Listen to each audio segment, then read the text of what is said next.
अजीज़ान, पाकिस्तानी फौज के जो जवान है, मेरा उनके साथ बड़ा करीबी दिली ताल्लुक है। मैं तीसरी नस्ल का third generation Pakistan army officer, मैं फाइटिंग आर्म ऑफिसर हूं।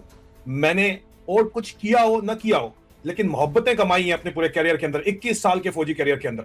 और जवानों की मोहब्बतें, अपने जूनियर्स की मोहब्बतें कमाई हैं। सीनियर मुझसे कभी खुश नहीं रहे, क्योंकि मैं उनको आईना दिखाता आया हूं। मेरे बाबे कभी भी मुझसे खुश नहीं रहे, क्योंकि बाबा को मैंने बेबी नहीं बनाया। उनको मैंने कहा है कि बाबा जी, असल कहानी है। असल कहानी किसी को सुनना पसंद ही नहीं है, वो भी पाकिस्तानी बाबों को। लेकिन बहरहाल आज दिन तक पाकिस्तान के जो जवान है और जूनियर अफसरान है, वो उनके साथ मेरा दिल का ताल्लुक है। और कुछ सीनियर अफसरान भी हैं जो बेबी नहीं बने हुए, who are true to the matter, who are still honorable। तो उनके साथ भी बातचीत है और मुझसे राब्ता करते हैं, और उनको सलाम है कि वो मुझसे राब्ता करके बात करते हैं।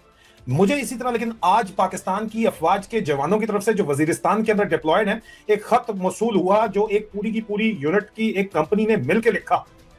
और मैं उस कंपनी को जाती तौर के ऊपर जानता हूं, क्योंकि उस आउटफिट को मैं बराह रास्त जानता हूं। मजीद तफसीलात नहीं दे सकता, उन बेचारों को चक के ले जाएंगे, पहले उनका बुरा हाल है।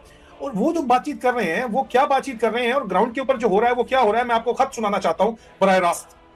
जो मकसद है आंखें खोलने के लिए, पाकिस्तान की अफवाज के जवानों का, सिपाहियों का खत मैं आपको सुनाना चाहता हूं, हकीकत बताना चाहता हूं, क्योंकि वो जुड़ी हुई है पाकिस्तान की ग्राउंड रियलिटी से, उस चीज से जुड़ी हुई है जिससे मुतालिक आपसे झूठ बोला जा रहा है मुसलसल के ये हमारे ऊपर टीटीपी ने हमला कर दिया है, ये अफगानिस्तान से बैठ के हमला कर रहे हैं, झूठ बोला जा रहा है आपके साथ। और मैं जाती तौर के ऊपर आपको अपनी एक एग्जांपल दूंगा, मैं प्राइम विटनेस हूं इसका, वो भी आपको बताऊंगा। आसिम मुनीर ने क्या कहा था, ये मौलवियों को बिठा के इसने इस्लामाबाद कन्वेंशन सेंटर के अंदर जो बातचीत की है, मौलवियों से पहले इसने बातचीत की थी एक, अगर आपको याद हो, मौलवियों से पहले आसिम मुनीर ने बिठाया था ओवरसीज पाकिस्तानियों को बिठा के, बेचारों को बुला के बड़ा ठीक ठाक खर्चा करके उनको अपनी कहानी सुनाई थी। क्या कहा था, सुने जरा क्या कहा था इसने। If they cannot intimidate us and they cannot coerce us, these terrorists can subdue the armed forces of Pakistan. Inshallah, you will see that we will beat the hell of these terrorists very soon.